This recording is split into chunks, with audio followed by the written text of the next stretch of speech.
Welcome back to Gout Gourmet and to this week's deep dive. Last time, we just touched on sugar, kind of scratched the surface, but you asked for more. You wanted a real deep dive into whether sugar is, truly the villain it's made out to be for gout flares. Or is that maybe just another myth we need to bust? Yeah. So many of you live with this daily, the pain, the worry about what to eat.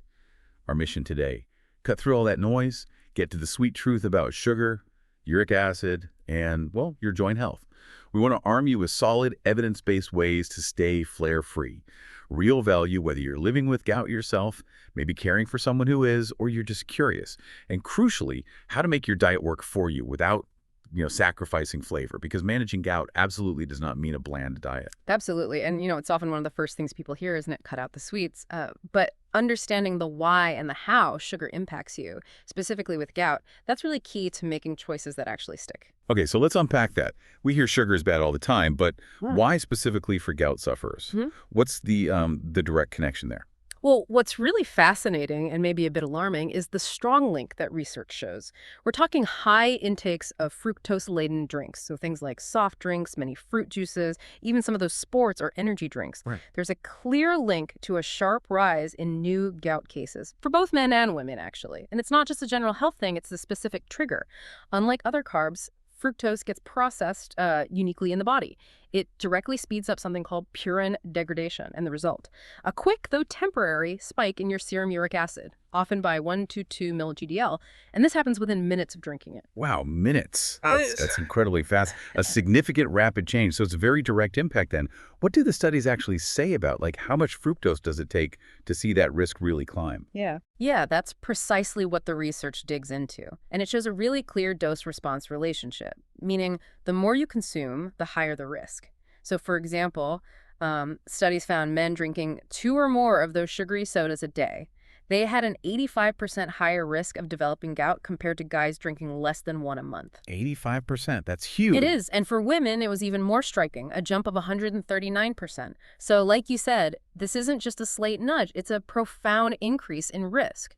And it really highlights why sugar, especially fructose, is such a central piece of the puzzle for gout management. Those numbers are really compelling, yeah. Makes you wonder, okay, if it's that direct, what is actually happening inside our bodies? What's the mechanism? We'll get into the science bit in a moment, but maybe first let's tackle some of those common beliefs, those myths that are out there. So with this direct link pretty clear now, how does this stack up against what we think we know about sugar and gout? Let's bust some big ones. Yes, let's do that, because it's easy to just follow general health advice, right? Right. But sometimes that doesn't quite apply, or it might even be based on, plain wrong information for gout. Okay, first one. Myth number 1. Glucose and fructose are equally bad. It's just not true. It's a really crucial difference for anyone trying to manage gout. See, glucose, the sugar your body mainly uses for energy, it's largely regulated by insulin. And metabolizing glucose produces very little uric acid. Fructose, though, it kind of bypasses that normal regulation, that checkpoint. It drives what scientists call ATP depletion, basically. It rapidly uses up your cell's main energy source. And this quick energy drain, it leads directly to uric acid overproduction. So, yeah, both are sugars, but their impact on uric acid, vastly different. Okay, that is a game changer. Thinking about different types of sugar, that's really key. What's myth number 2? All right, myth number 2. Diet sodas are a safe loophole. You hear this a lot, right? Swap the sugary stuff for diet. Now, large studies do show that aspartame-sweetened drinks, like many diet colas, don't cause that immediate uric acid rise we see with fructose, but it's maybe not a complete free pass. There's some emerging data, some newer research suggesting that heavy, consistent use of other artificial sweeteners, things like saccharin and sucralose, might disrupt your gut bacteria, and those bacteria are linked to metabolic health overall.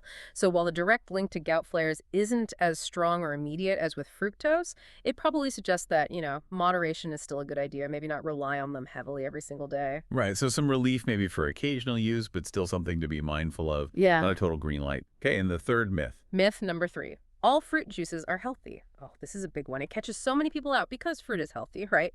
But take orange juice, for instance. It can contain just as much fructose as many sodas, really. And studies show that drinking 2 or more glasses a day can actually double your gout risk. Double it? Wow. Yeah. And the reason is when you juice the fruit, you strip away almost all the fiber. And that fiber is what normally slows down the sugar absorption in your gut. Whole fruit, on the other hand, it's got all that fiber, plus beneficial things like vitamin C.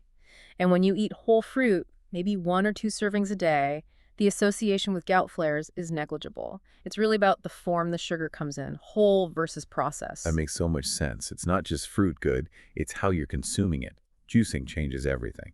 Okay, so now that we've busted some of those common myths, let's get back to that really critical why.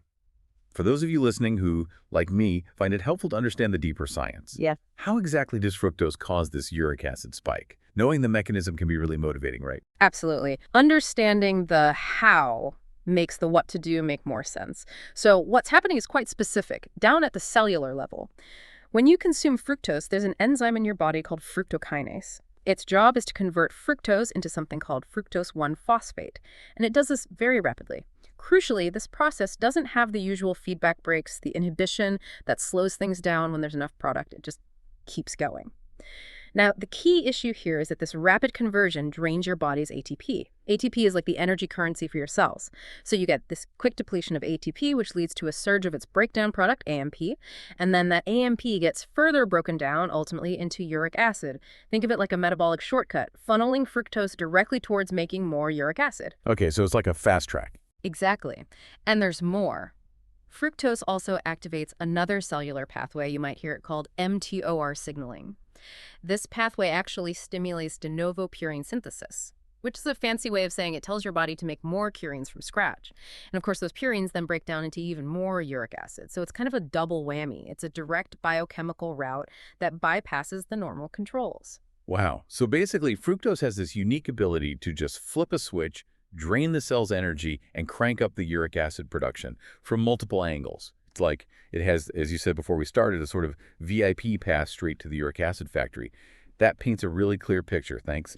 So given all of that, the really practical question becomes, how much sugar is too much? What are the actual guidelines for someone managing gout or maybe trying to prevent flares? Right, because it's rarely about cutting things out completely forever. It's about finding smart limits for your daily life. Well, for general health, the World Health Organization, the WHO, has a target for 2025. They recommend less than 25 grams of added sugar per day. That's roughly 6 teaspoons. And that's aimed at reducing things like obesity and metabolic issues, which, are themselves linked to high uric acid. Okay, 25 grams added sugar, 6 teaspoons. That's the general health guideline. Yes. But for gout specifically, the consensus recommendations are often even stricter, particularly focusing on fructose. The aim is usually to keep fructose intake below 25 grams per day. And high fructose corn syrup, or HFCS, that should ideally be avoided entirely. The goal is to help keep your uric acid levels under that target, usually 6 milli-GDL for most patients. Okay, less than 25 grams of fructose and avoid HFCS. That's the gout-specific target. And just to put that 25 grams into perspective, that one average can of regular cola, like a 355 milliliter can, it has around 39 grams of free sugar, mostly fructose or glucose fructose from HFCS. So one drink, and you're already way over like 150% of that daily gout-safe quota. Exactly. It shows how incredibly easy it is to exceed these limits without even realizing it, especially from drinks. And that's why understanding these numbers is so critical. And, many people, they focus on the obvious sweets, right? Candy, cookies, desserts. But often it's the hidden sugars that are the real culprits. They just quietly add up throughout the day, contributing to your total intake without you really noticing. Right, those sneaky sources. Yeah. Okay, let's talk about those. What are some common foods we might be overlooking where sugar is hiding? These are the ones that can really trip you up. Oh, definitely. We're talking about things like flavored yogurts. Some of those single-serving pots can pack up to 25 grams of sugar. That's basically your entire day's worth, disguised as a health food. Cool. Common condiments, too. Things like barbecue sauce, ketchup. They can have about 4 grams of sugar per tablespoon. And who only uses 1 tablespoon, right? Then there's anything with glucose fructose syrup on the label. You find that in lots of processed foods, some breads, granola bars, even protein bars sometimes. And even things that seem healthy or at least neutral, like tonic water for your G&T, that can have a surprising amount of sugar. Or some sports drinks marketed as electrolyte boosters. Check the label, some have 30 grams of sugar per bottle. These really, really add up and can completely derail your efforts if you're not a careful label reader. That's a great list. It really underscores the need to become a bit of a label detective. Okay, so if we need to be mindful of sugar, especially fructose, what are our options? How can we add a touch of sweetness without triggering flares or, making our food taste completely bland? Because nobody wants that. No, absolutely not. And this is a fantastic question, especially for our goat gourmets listening who really want to enjoy their food and embrace flavor. It's totally possible. When we look at sweeteners, we need to consider two main things for gout. Their fructose content, obviously, and also any potential impact on your gut health. So let's run through some common ones. Raw honey and pure maple syrup. They sound natural and healthy, right? But they contain about 35–40% fructose. Now, maybe a tiny drizzle of honey might be okay occasionally. Some argue it has prebiotic benefits, but generally, for gout patients, these should be used very, very sparingly. Okay, sparingly for honey and maple syrup. What about agave? That was trendy for a while. Ah, agave nectar. This is a big one to avoid despite its natural halo. It can be up to 90% fructose. That makes it potentially even worse than high fructose corn syrup when it comes to uric acid impact. So definitely steer clear of agave. 90%. Okay, agave is out. What about the common artificial ones, like in diet drinks? Right, sucralose and saccharin like Splenda and Sweet and Low, they contain 0% fructose, which sounds good on the surface. However, as we touched on with the diet soda myth, some emerging data suggests heavy use might reduce your gut microbiome diversity, potentially messing with beneficial bacteria. So the verdict is probably occasional use only, not as your main go-to sweetener. Okay, occasional use for those. Are there better daily options then? Yes, thankfully. Your best everyday picks, the ones generally considered safest and best for gout management, are stevia, specifically rebe extract, and monk fruit. They both contain 0% fructose. They're low glycemic, meaning they don't spike your blood sugar. And there are even some human studies suggesting potential glucose benefits from monk fruit. Stevia might cause some small shifts in gut flora in some people, but overall they're considered very safe for regular use. Stevia and monk fruit, got it. Those sound like the winners. Any others? One more worth mentioning is erythritol. It's a sugar alcohol, also 0% fructose. A bonus is that it's mostly non-fermentable in the gut, so it doesn't cause the gas or bloating that some other sugar alcohols can for many people. Studies show it has a negligible effect on uric acid levels. It's generally considered safe unless you consume really large amounts, like over 50 grams in a day, which is quite hard to do. Okay, erythritol is another good option then. So that's actually great news for the taste buds. You absolutely don't have to live in a world without sweetness. You just need to be smart about your choices. Pick the ones like stevia, monk fruit, or erythritol that won't send your uric acid climbing. All right, this is fantastic information. Now let's get really practical. This is where the rubber meets the road, right? For those of you listening who are thinking, okay, I need to cut back, but how do I actually do it? We've put together a really helpful, gradual 6-week sugar taper plan. Yes, and the key here is gradual and sustainable.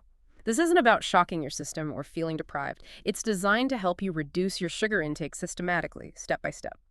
So here's how it breaks down. Weeks 1 and 2, ditch the liquid sugar. This is honestly often the easiest place to start and gives you the biggest bang for your buck. Swap out all sodas, sports drinks, sweetened coffees, and fruit juices. Go for water, sparkling water with maybe a squeeze of lime or lemon or unsweetened herbal teas. During these weeks, try to track your added sugar intake just to get a baseline. Your first goal is to get under 50 grams of added sugar per day. For many people, just cutting the drinks does most of this work. Okay, weeks 1 to 2.